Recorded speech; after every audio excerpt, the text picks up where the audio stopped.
सोचिए, अगर आपके हाथ एक ऐसा नक्शा लग जाए जो किसी छुपे हुए खजाने तक पहुंचने का रास्ता दिखाता हो। लेकिन मुश्किल ये है कि जिस जगह वो खजाना दफन है, आज वहाँ एक कड़ी सुरक्षा वाली जेल बनी हुई है। अब सवाल ये है, उस जेल के अंदर दाखिल कैसे हुआ जाए, और अगर किसी तरह अंदर पहुंच भी गए तो इतना सारा सोना लेकर बाहर कैसे निकला जाए।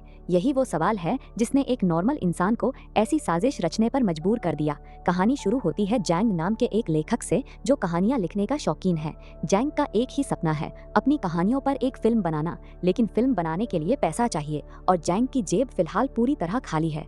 अगले ही दिन जब वो अपने प्रोड्यूसर के ऑफिस पहुंचता है तो वहां का नजारा डरावना होता है। प्रोड्यूसर एक दूसरे लेखक को काम पूरा न करने पर जमकर लताड़ लगा रहा है।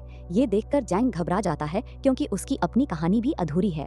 प्रोड्यूसर उसे बोलने का मौका भी नहीं देता और सीधे अल्टीमेटम दे देता है, सिर्फ 4 दिन का वक्त, या फिर जो एडवांस पेमेंट लिया है उसे वापस करना होगा।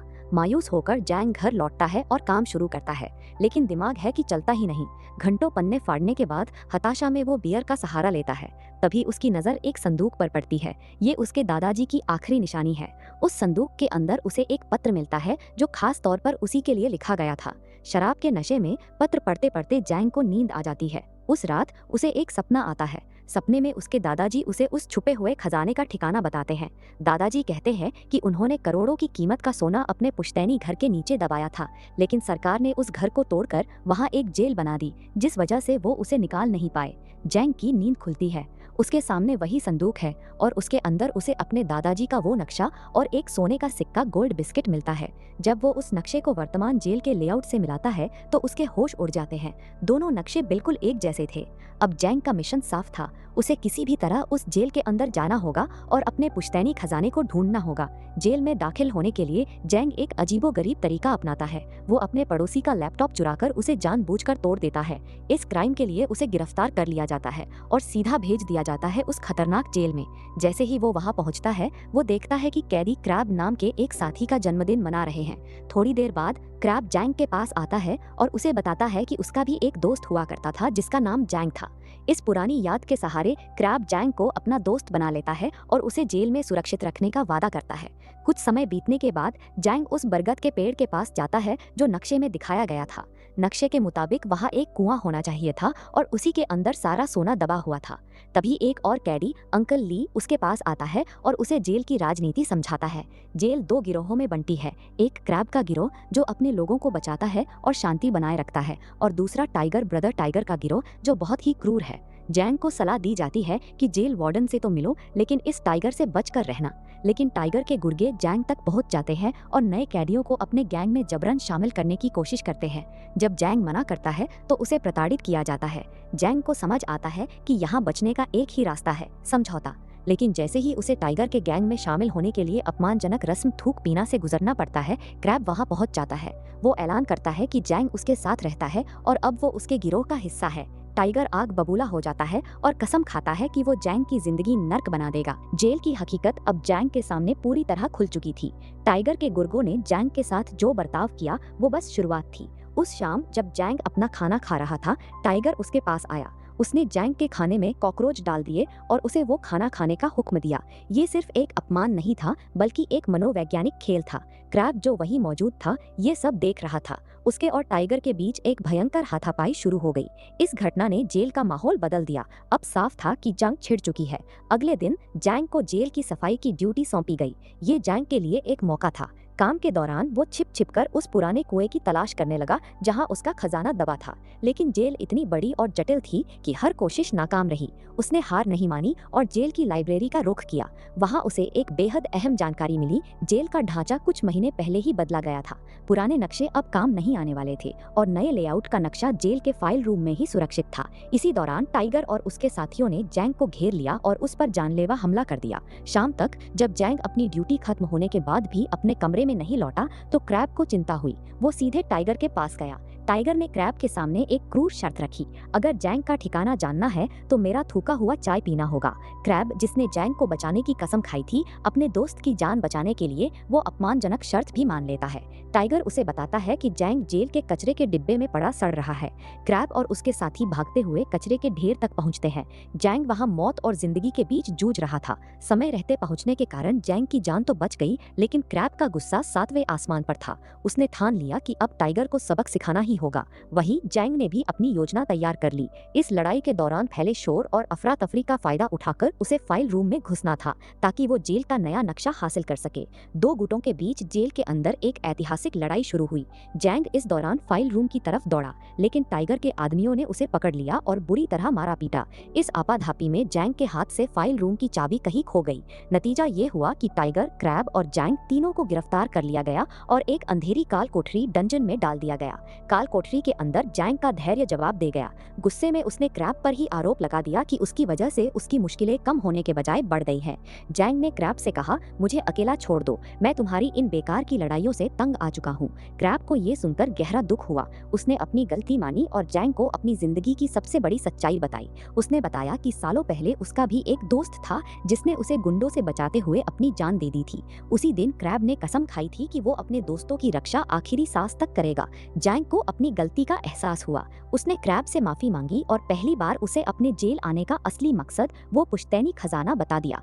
क्रैब ने तुरंत मदद का हाथ बढ़ाया। उसने कहा, मैं तुम्हारा साथ दूंगा, लेकिन मुझे सोने में कोई हिस्सा नहीं चाहिए। वो तुम्हारे पूर्वजों की मेहनत है, उस पर सिर्फ तुम्हारा हक है। अब दोनों ने मिलकर एक सटीक योजना बनाई।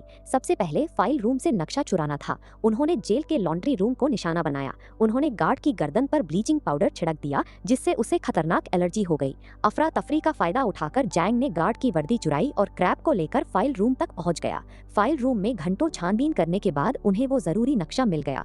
नक्शे के मुताबिक पुराना कुआं लॉन्ड्री रूम के ठीक नीचे दबा हुआ था। अब वे सीधे वहां पहुंचे। वहां एक विशाल दीवार थी। जैंग का दिल कह रहा था कि सोना इसी के पीछे है। दोनों ने हथौड़े उठाए और उस भारी भरकम दीवार को तोड़ना शुरू कर दिया। जैसे ही दीवार गिरी, जैंग अंदर दाखिल हो गया। घंटों की मेहनत के बाद भी उसे कुछ नहीं मिला और वो मायूस होकर लौटने ही वाला था कि क्रैब ने दीवार से एक लकड़ी का टुकड़ा हटाया। उस लकड़ी के पीछे एक गुप्त अलमारी थी और जैसे ही वो खुली, जैंग की आंखें फटी की फटी रह गई। वहां सोने के बिस्कुटों का ढेर लगा था। ये उसके दादाजी का खजाना था। जैंग ने क्रैब को हिस्सा देना चाहा, लेकिन क्रैब अपने उसूलों पर अडिग रहा। उन्होंने तय किया कि सोने को लॉन्ड्री की मशीनों के अंदर छिपाकर जेल से बाहर ले जाएंगे, जो महीने की 22 तारीख को बाहर जाने वाली थी। उसी दिन जैंग भी जेल से रिहा होने वाला था। खजाने को सुरक्षित रखने के लिए जैंग ने उसे एसिड की एक बाल्टी में डाल दिया, क्योंकि एसिड से सोने को नुकसान नहीं पहुंच सकता था। लेकिन किस्मत को कुछ और ही मंजूर था। अगले ही दिन टाइगर ने उन पर हमला कर दिया। हाथापाई के दौरान टाइगर को उस सोने का पता चल गया। तभी गार्ड आ गए। टाइगर ने चालाकी दिखाते हुए गार्डों से कहा कि जैंग काम करते हुए गिर गया था और वो बस उसकी मदद कर रहा था। जैंग को भी अपनी जान बचाने के लिए टाइगर की इस झूठी कहानी में हाँ मिलानी पड़ी। क्रैब ये देखकर अंदर से टूट गया। उसे लगा कि जैंग के लिए सोना दोस्ती से बढ़कर है। उसने जैंग से अपना रिश्ता खत्म कर लिया। एक तरफ खजाने को लेकर दोस्तों में दरार आ चुकी थी, तो दूसरी तरफ जेल की पाबंदियां और सख्त होती जा रही थीं। उसी शाम क्रैब को एक दिल दहला देने वाली खबर मिलती है। उसकी बेटी की तबीयत अचानक बहुत ज्यादा बिगड़ चुकी है और उसे अस्पताल के आईसीयू में भर्ती कराया गया है। इस सदमे ने क्रैब की दुनिया हिलाकर रख दी। अपनी बेटी की जान बचाने के लिए अब क्रैब के पास जेल से बाहर निकलने के सिवा कोई दूसरा रास्ता नहीं था। जेल से भागना और अपनी बेटी तक पहुंचना। शुरुआत में टाइगर इस नए गठबंधन के खिलाफ था, लेकिन जैंग ने अपनी समझदारी और कूटनीति से टाइगर को मना लिया। अब तीनों ने मिलकर एक फाइनल एस्केप प्लान तैयार किया। उन्होंने तय किया कि ठीक 3 हफ्ते बाद, जब जेल की सालगिरह की बड़ी पार्टी होगी, तब वे एक गुप्त सुरंग के रास्ते समुद्र में कूदकर हमेशा के लिए फरार हो जाएंगे। लेकिन सबसे बड़ी दिक्कत ये थी कि पार्टी में अभी 3 हफ्ते बाकी थे, जबकि जैंग की रिहाई का दिन अगले ही हफ्ते आने वाला था। अपनी सजा को बढ़ाने और जेल में रुकने के लिए टाइगर और क्रैब ने आपस में जानबूझकर एक भयंकर झगड़ा मोल ले लिया। जेल के अंदर हाहाकार मच गया। योजना के मुताबिक गार्ड्स ने बीच बचाव किया और उन तीनों को सजा के तौर पर काल कोठरी में बंद कर दिया। दिन बीतते गए और आखिरकार जेल की उस बहुप्रतीक्षित सालगिरह की पार्टी का दिन आ गया। जेल को सजाया जा रहा था। इसी सजावट के दौरान टाइगर, क्रैब और जैंग ने मिलकर सभी गुब्बारों में प्रोपेन गैस भर दी। उनका मकसद साफ था, इन गुब्बारों में धमाका करके पूरे जेल परिसर में अफरा तफरी और भगदड़ मचाना, ताकि गार्ड्स का ध्यान भटक जाए और वे आसानी से सुरंग तक पहुंच सकें। शाम ढलते ही जब जेल का वार्डन स्टेज पर भाषण दे रहा था, क्रैब ने रिमोट से उन गुब्बारों में धमाका कर दिया। जेल के अंदर जोरदार धमाकों से भगदड़ मच गई। इस अराजकता का फायदा उठाकर तीनों चुपचाप उस खुफिया सुरंग के अंदर दाखिल हो गए और आगे बढ़ने लगे। सुरंग का रास्ता संकरा और खतरनाक था। आगे बढ़ते बढ़ते अचानक लोहे की एक नुकीली चादर से जैंग के पैर पर गहरा घाव हो गया और खून बहने लगा। ऐसी आपात स्थिति में क्रैब ने बिना एक पल गंवाए अपनी शर्ट फाड़ी और एक प्लास्टिक स्ट्रिप की मदद से जैंग के पैर पर कसकर पट्टी बांधी। वे रुके नहीं, बल्कि लगातार आगे बढ़ते रहे। आखिरकार उनकी मेहनत रंग लाई और वे सुरंग के आखिरी छोर पर पहुंच गए। वहां एक भारी दीवार थी, जिसके ठीक दूसरी तरफ अथाह समुद्र की लहरें गूंज रही थीं। इसी बीच जेल प्रशासन को 3 कैदियों के गायब होने की भनक लग चुकी थी और सायरन बजने लगे थे। गार्ड्स उनकी तलाश में तेजी से आगे बढ़ रहे थे। समय बहुत कम था।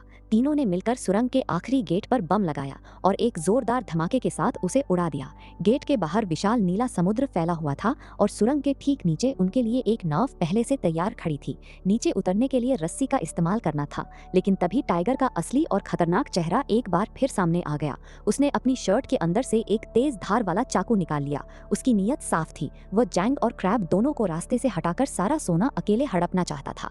टाइगर ने अचानक क्रैब पर हमला कर दिया। जैंग बीच में आ गया और तीनों के बीच उस अंधेरी सुरंग में मौत की आखिरी लड़ाई छिड़ गई। टाइगर ताकतवर साबित हो रहा था और वो क्रैब को लगभग मारने ही वाला था। ये देखकर जैंग चिल्लाया, टाइगर, तुम्हें सारा सोना चाहिए ना? ले लो, बस मेरी जान बख्श दो और क्रैब को छोड़ दो। लेकिन टाइगर क्रूरता की हदें पार करते हुए क्रैब को धक्का देकर सीधे समुद्र के ठंडे पानी में गिरा देता है। किस्मत से गिरते वक्त क्रैब के हाथ एक मजबूत रस्सी आ जाती है, जिसका दूसरा छोर जैंग के हाथ में था। टाइगर अपनी जीत पर हंसने लगा और उनका मजाक उड़ाने लगा। तभी क्रैब ने अपनी आखिरी ताकत बटोरी और एक झटके में रस्सी खींचकर टाइगर को भी अपने साथ समुद्र के पानी में खींच लिया।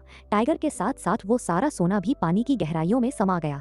इसके बाद जैंग ने अपनी पूरी ताकत लगाकर क्रैब को खींच लिया और दोनों की जान बच गई। कुछ ही पलों में गार्ड्स भी सुरंग तक पहुंच गए। अब भागने का कोई रास्ता नहीं था, इसलिए उन्होंने अपनी मर्जी से हथियार डाल दिए और आत्मसमर्पण कर दिया। कुछ दिनों बाद जिंदगी ने एक खूबसूरत करवट ली। क्रैब को अस्पताल से खबर मिली कि उसकी बेटी का ऑपरेशन पूरी तरह सफल रहा और अब वो खतरे से बाहर है। वहीं दूसरी तरफ जैंग को भी सरकारी विभाग से एक आधिकारिक सूचना मिली। समुद्र के पानी में खोया हुआ वो पुश्तैनी खजाना सरकार द्वारा खोज निकाला गया है और कानूनी प्रक्रिया के तहत जैंग को उस पूरे खजाने का एकमात्र वैध उत्तराधिकारी घोषित कर दिया गया है। अंततः जैंग की वो लंबी मेहनत और संघर्ष रंग लाया। उसे अपना पुश्तैनी खजाना वापस मिल गया।